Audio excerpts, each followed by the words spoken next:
This episode may cover sensitive topics like sexual assault, domestic violence, and stalking, which could be triggering.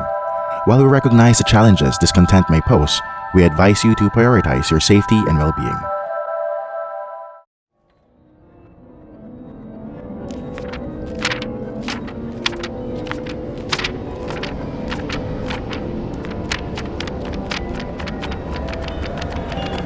The Book of Bad Ideas.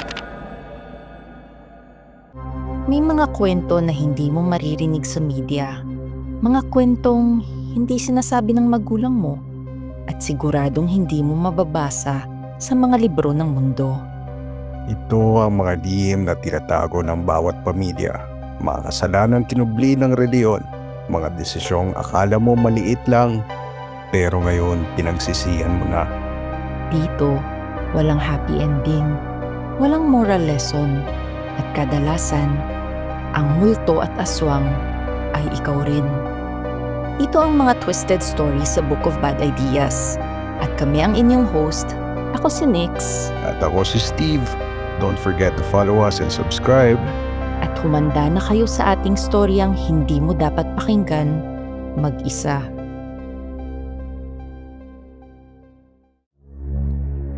Kilala niyo si Maria Labo at ang storya niya. Pero alam mo ba kung ano ang pinagmulan niya? Ito ang buong storya ni Maria Labo. Pinanganak si Maria noong 1970 bilang Maria Ibanez sa probinsya ng Capiz. Ang tatay niya ay si Bernardo Ibanez at ang nanay niya ay si Corazon Ibanez. Kagaya ng ibang pamilya noong mga panahong ito, mahirap ang kanilang kalagayan. Ang pangunahing kinabubuhay nila ay ang pagsasaka. Dagdag pa rito, lagi nilang pinoproblema ang paninikil sa kanila ng NPA o di kaya naman ng mga sundalo. Mas napalala pa ito ng mga sumunod na taon nang magdeklara ng martial law. Kahit ganito ang buhay, masaya ang mag-asawa nang magkaroon sila ng anak. Matagal na kasi nila itong inaantay. Masasabi nating normal naman ang pamumuhay ni Maria nung kabataan niya. Pero kapansin-pansin ang taglay niyang kagandahan. Mahaba ang kanyang buhok, kasing dilim ng gabi. Ang mga mata niya naman ay tila tumatagos sa inyong kaluluwa. At dahil dito, nagkaroon siya ng maraming manliligaw nung nagdalaga ito. Minsan, mayayaman pa. Pati ang vice mayor at barangay chairman ng Adlawan ay dinadayo pa ang munting kubo ng pamilya Ibanez kahit liblib ito para lang umakyat ng ligaw kay Maria. Pero nasanay sa payak na pamumuhay si Maria. Hindi siya nasisilaw sa kapangyarihan o pera. Basta ang bili ng kanyang ama at ina ay pumili siya ng lalaking simple lang pero aalagaan siya. Yung tipong maginoo. Marahil sa panahon ngayon, hindi na to uso. Pero nung panahong ito, may mga ganito pang lalaki. At sa dami ng manliligaw ni Maria, may isa siyang napusuan. Si Police Sergeant Ermin Cabahug. Araw-araw itong binibisita ni Ermin sa kanilang munting kubo at laging may dalang prutas sa ulam. Hindi naman ganun karangya. Pero alam ni Maria, tinitipid ni Sargento Ermin ang kanyang pera para lang makabili nito. Mababa ang sahod ni Sargento Ermin sa Philippine Constabulary. Ito ang dating PNP. Sumasahod lang ito ng 655 pesos kada buwan. Gayunpaman, hindi ito mahalaga kay Maria. Minsan na ring nangharana si Ermin kay Maria. Magaling itong maggitara at magaling ding kumanta. At matapos ang 2 taong panliligaw, pumayag na rin si Maria pati ang mga magulang nito na kunin ang kamay nito. At noong mga panahong yun, hindi ganun kauso ang mag-boyfriend o girlfriend. Kadalasan pag nanligaw ka, diretso na ito sa kasalan.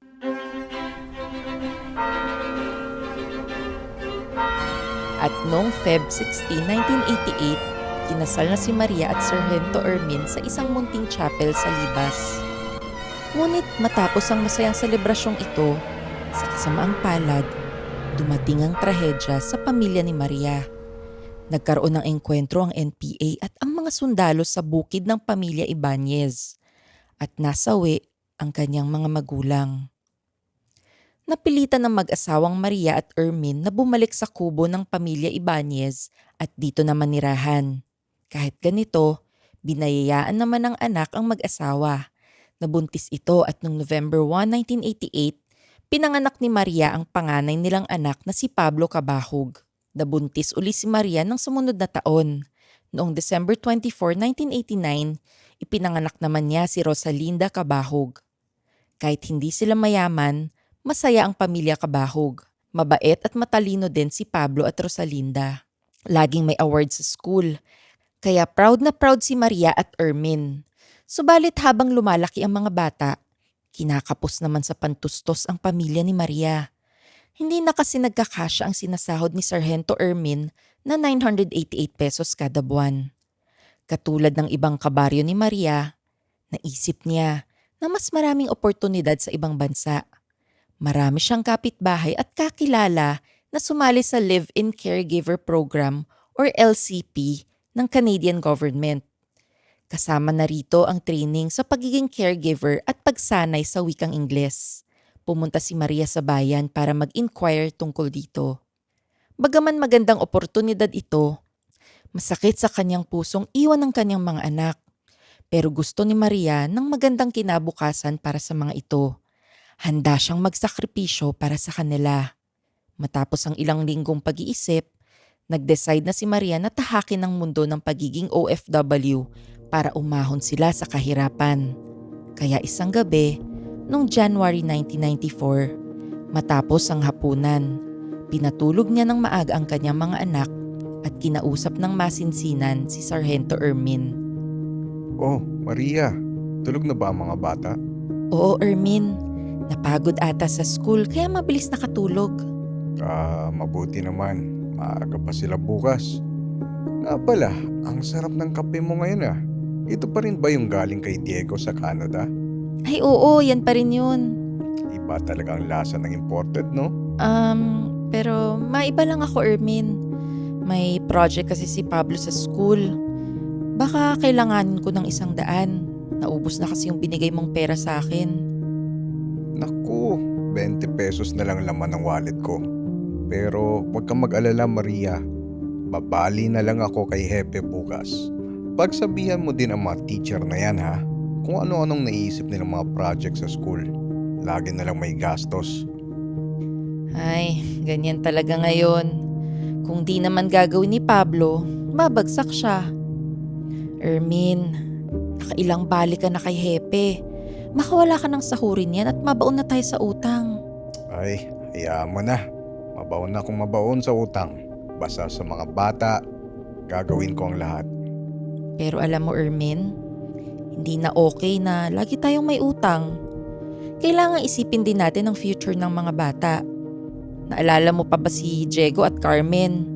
Maganda ng buhay nila ngayon sa Canada. Nag-caregiver sila doon. Ngayon, tingnan mo, sementado ng bahay nila. May motor na rin.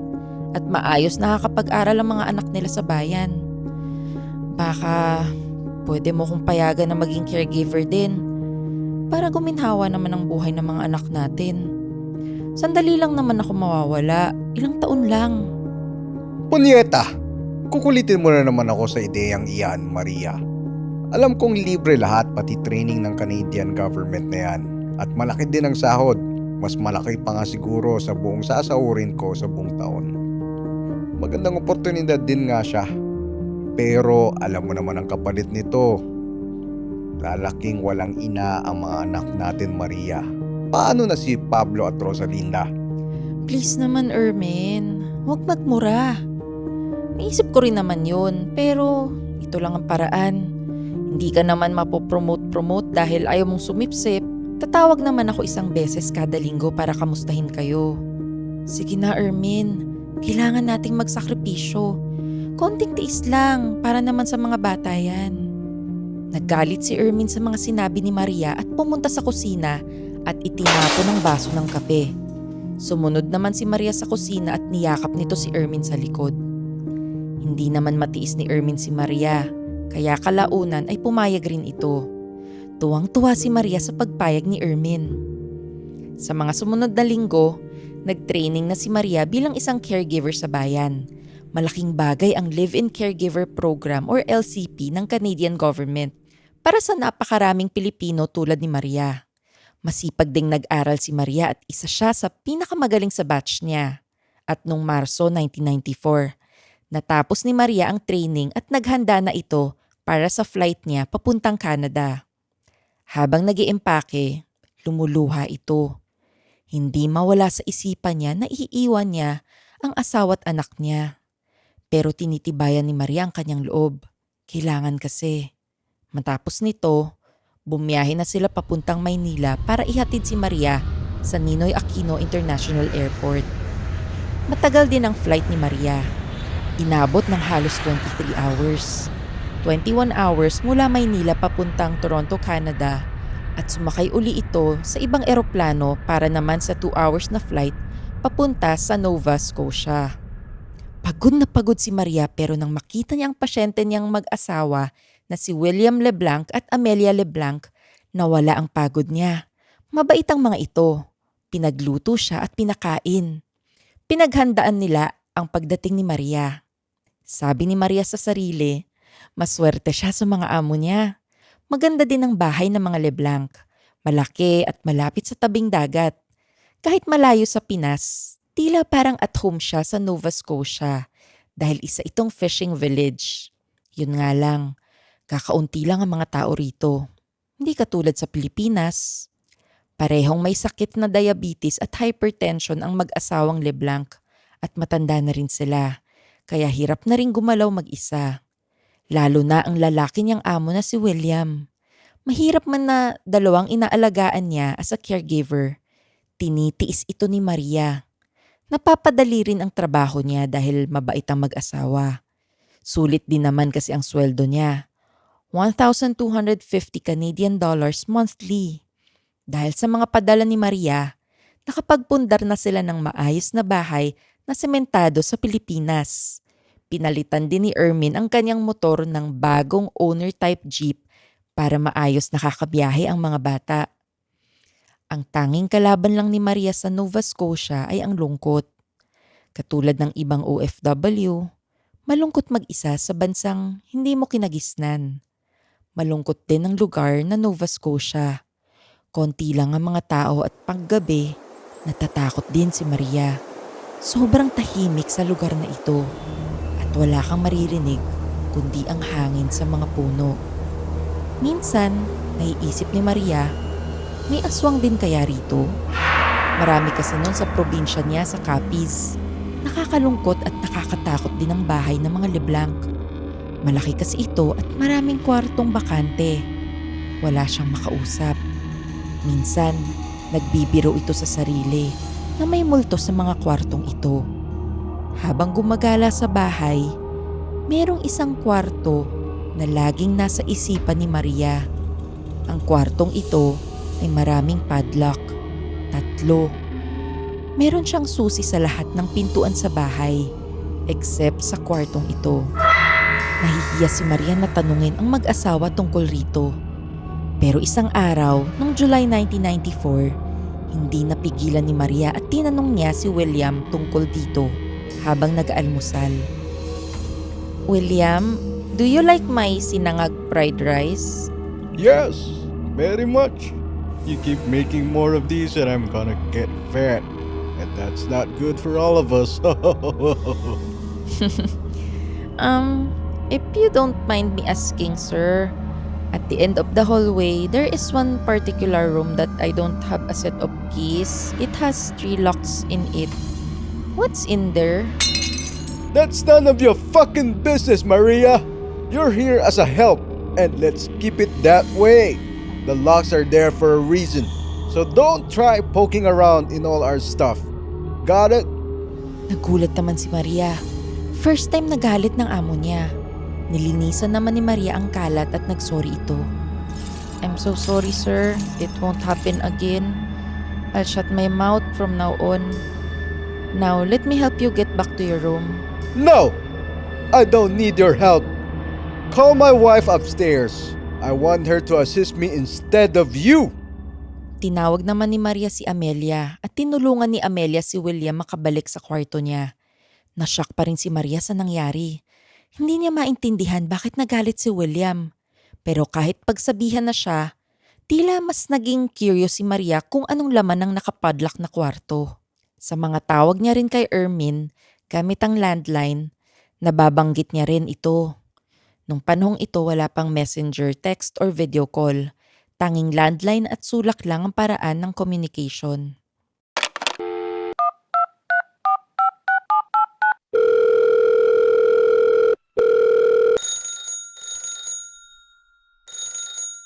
Ermin, kamusta na mga bata? As usual, maganda pa din ang mga grades nila. Mana talaga sila sa akin. Oh, baka sa akin. Sige na nga, sa'yo na nagmana. Kamusta naman dyan? Ito, malungkot pa rin. Pero kinakaya naman. Lagi ko na lang tinitingnan ng mga litrato nyo ng mga bata. Namimiss ka din namin, Maria. Alam mo ba, si Rosalinda, lagi kang hinahanap. Kamusta naman ang mga amo mo dyan? Ayun nga eh. Ilang buwan na ako rito at lagi kong sinasabi sa'yong mababait sila. Pero nung isang araw, nagalit ang matandang lalaki sa akin. Tinanong ko kasi yung kwarto na nakapadlock. Para kasing may tinatago talaga sila doon. Naku, Maria, tigilan mo yan. Gawin mo na lang ng maayos ang trabaho mo. At huwag kang makialam sa mga gamit nila. Alam mong mali yan. Huwag mo na pakialaman pa. Teka. Naku, naka 10 minutes na ata tayo. Baka malaki nang babayaran ko sa overseas call na ito at wala nang mapadala dyan sa inyo. O siya, Ermin. Tatawagan na lang kita sa susunod na linggo. I love you. Bye-bye. Love you too. Mag-ingat ka dyan lagi. Hindi alam ni Ermin, ito na pala ang huling beses na makakausap niya si Maria sa Canada. Dahil sa mga sumunod na araw, dahil sa kakulitan ni Maria, pagtulog na ang mga matatanda, bumabalik ito sa kwartong nakapadlock at sinusubukang buksan ng mga padlock gamit ang hairpin niya. Gusto talagang malaman ni Maria kung anong sikreto ng pamilya Leblanc dito. Ngunit hindi niya mabuksan-buksan ito. Habang ginagawa niya to, may naririnig siyang boses mula sa kwarto. Natatakot si Maria sa narinig niya. Ano ba ito? Multo o bata? Pero pinakinggan ni Maria ng mas mabuti. Parang humingi ito ng tulong. Is someone there? Hold on. I'll get you out. Nagpapanik na si Maria sa puntong ito. Pero kahit anong gawin niya, hindi niya talaga mabuksan ang mga padlock. Naisip ni Maria, tiyak may susi ang mag-asawa dito. Baka nasa kwarto nila. Kaya habang natutulog ang mag-asawa, pumasok si Maria ng dahan-dahan at naghanap. Kalaunan, nakita niya rin ang susi sa cabinet. Bumaba uli ito sa first floor at binalikan ng kwartong nakapadlock. Binuksan nito ang kwarto. Madilim ang kwarto at mabaho. Isa pala itong kwarto ng bata. Maraming laruan. Pero teka, dugo ba ito? At may mga kalat ng buto? Natakot si Maria. Hindi niya alam kung galing saan ba ang mga butong ito. Sa hayop o sa tao? Pero hindi siya umalis dahil sa dulo ng kwarto ay may nasilayan siyang anino ng isang bata. Lumapit si Maria sa bata at nagulat siya dahil sobrang payat nito. Parang hindi pinapakain. Madumi rin ang bata at mabaho. Pero hindi ito pinansin ni Maria dahil naaalala niya ang mga anak niya. Dapat tulungan niya ito. Tansya ni Maria na sa 12 anyos ang batang ito. At nakakapagtaka lang, sabi ng mag-asawang Leblanc, wala silang anak o apo. Kaya sino ang batang ito? Niyakap ni Maria ang bata at sinabing, "Oh, stop crying my child. It's gonna be alright. I'm here now." Niyakap din siya ng bata.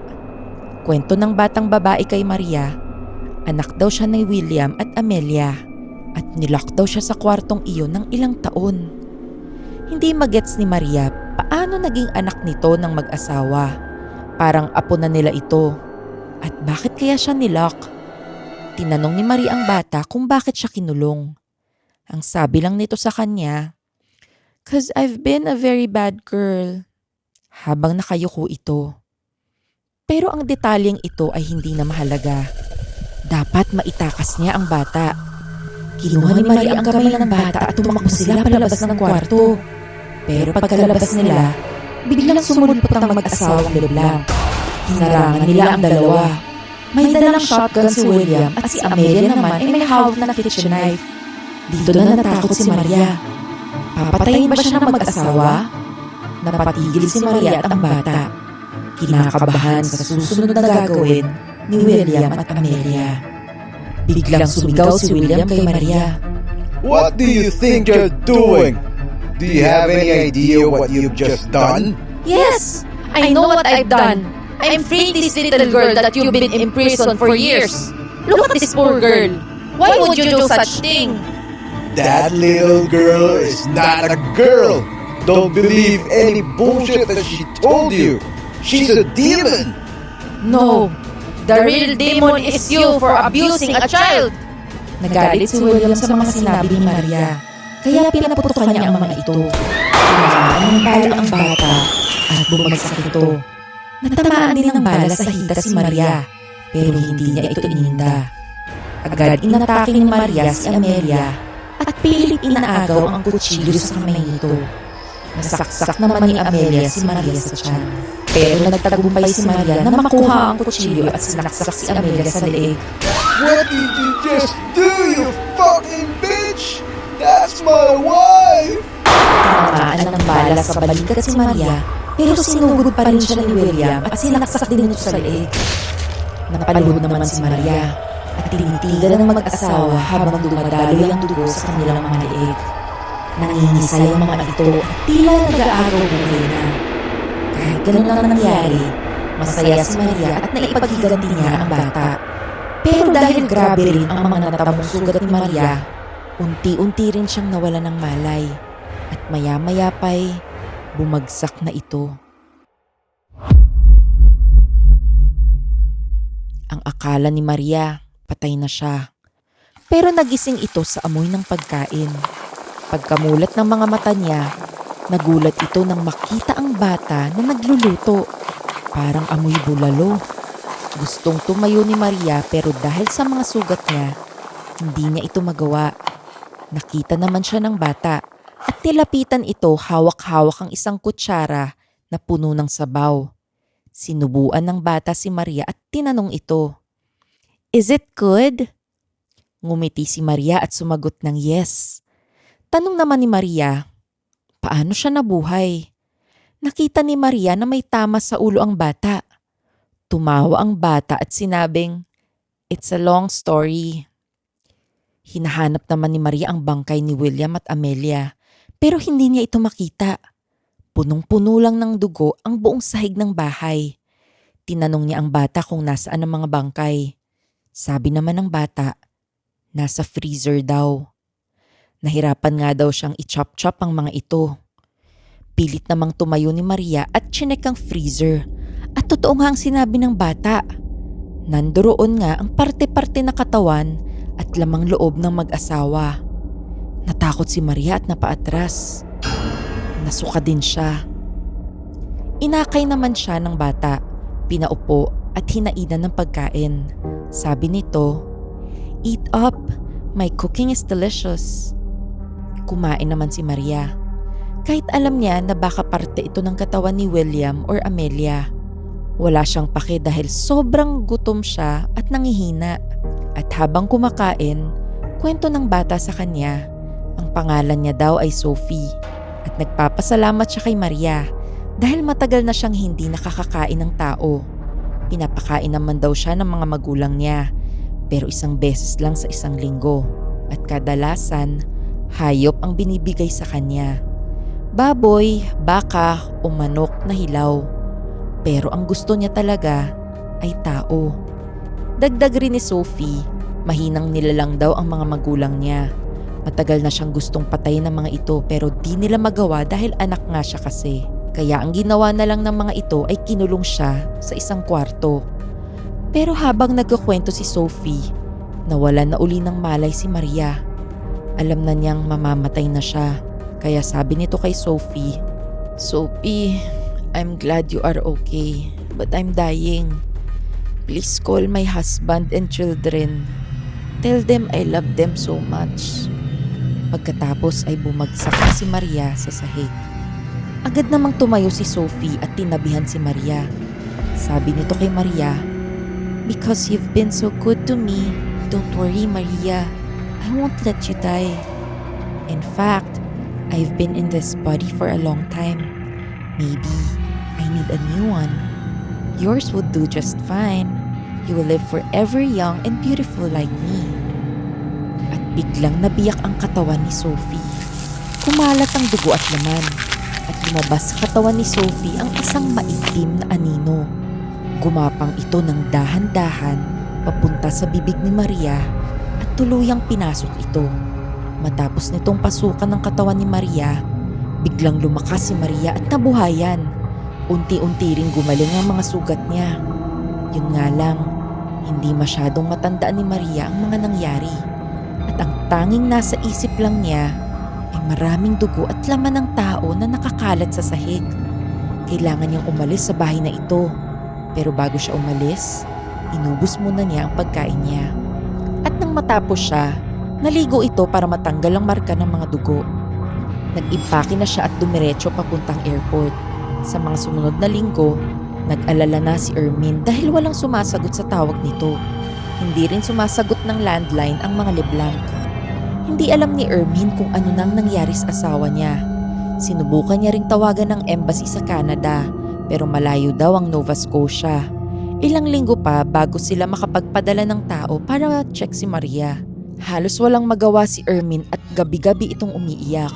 Pinagdarasal nito na sana'y ligtas si Maria at sana ay tumawag na ito. Agosto 6, 1994, saktong alas 4 ng hapon, naglalaro si Pablo at Rosalinda sa may bakuran ng bahay nila. Malayo pa lang ay natanaw na nila ang kanilang ina na si Maria. Tumakbo sila. Agad nilang sinalubong ito at niyakap. Pero si Maria, walang emosyon. Tila hindi niya kilala ang mga sarili niyang mga anak. Pagsapit ng alas 6 ng gabi, dumating na sa bahay si Ermin.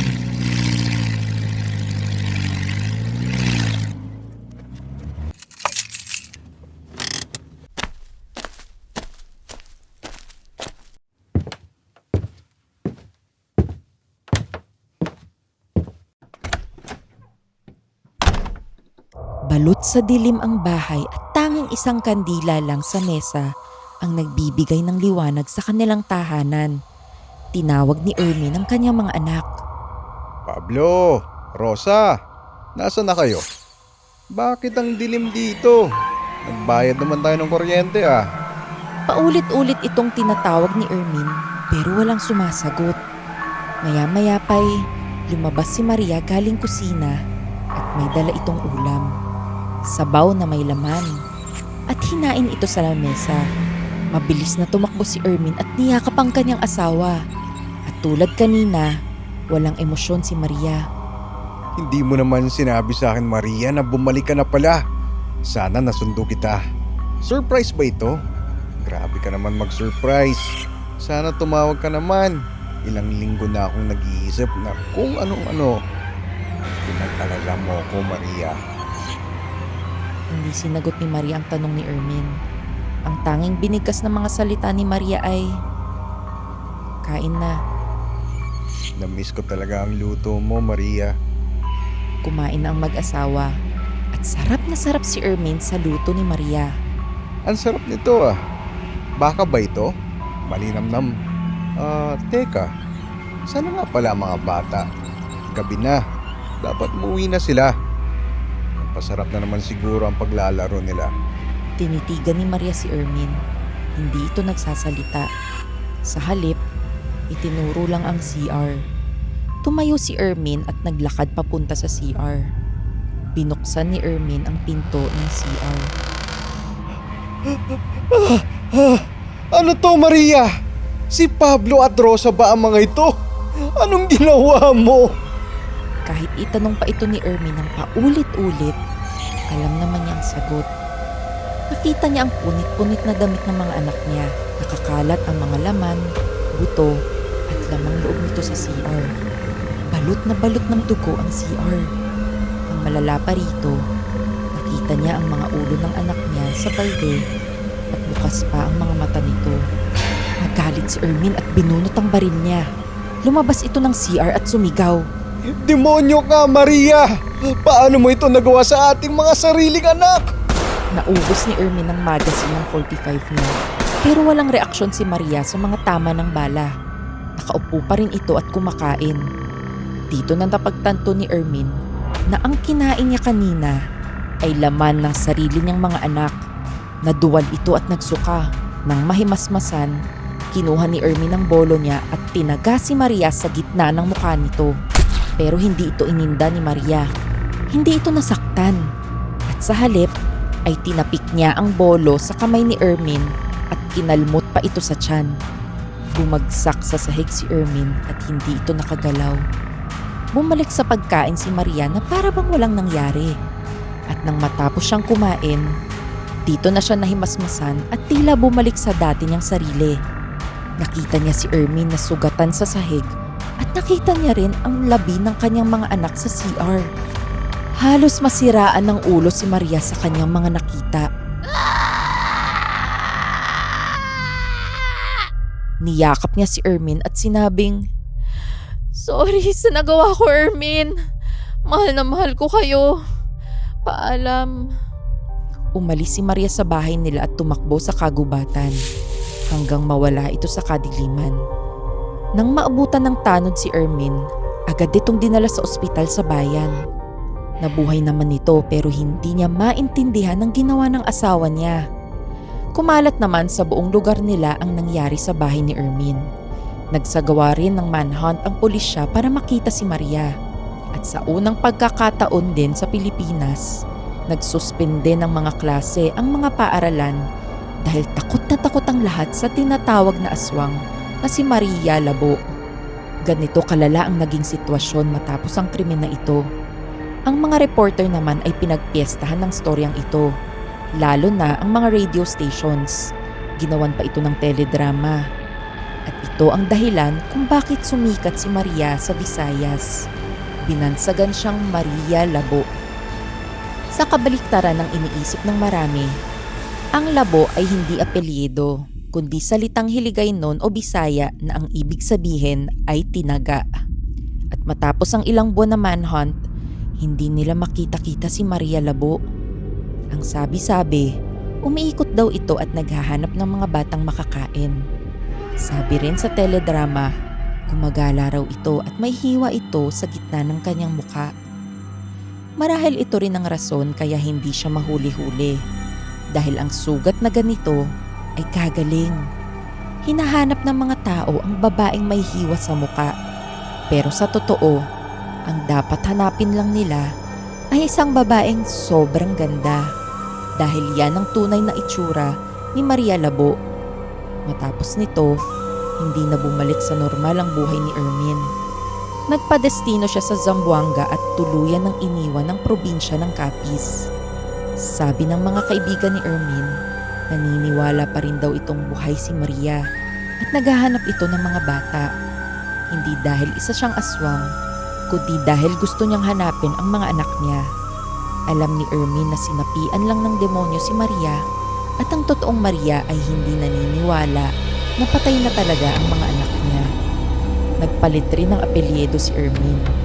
Mula Kabahog ay ginawa itong Sanchez.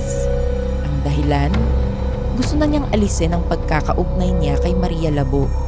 Ganon din ang ginawa ng mga kamag-anakan ni Ermin at Maria. Ang mga Ibanez ay nagpalit ng apelyido dahil ayaw na nilang maugnay kay Maria at sabihang aswang sila. Maraming natatakot kay Maria hanggang ngayon, lalo na sa kwento niya at ginagamit pa itong panakot sa mga bata. Pero ako, sa totoo lang, naawa ako sa sinapit niya.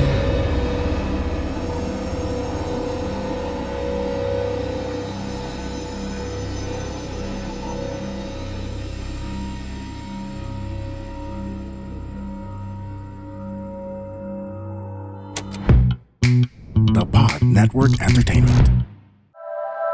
This podcast may be based on true events with names, characters, and incidents that are either products of the creator's imagination or used fictitiously. Any similarity to real individuals or events is coincidental.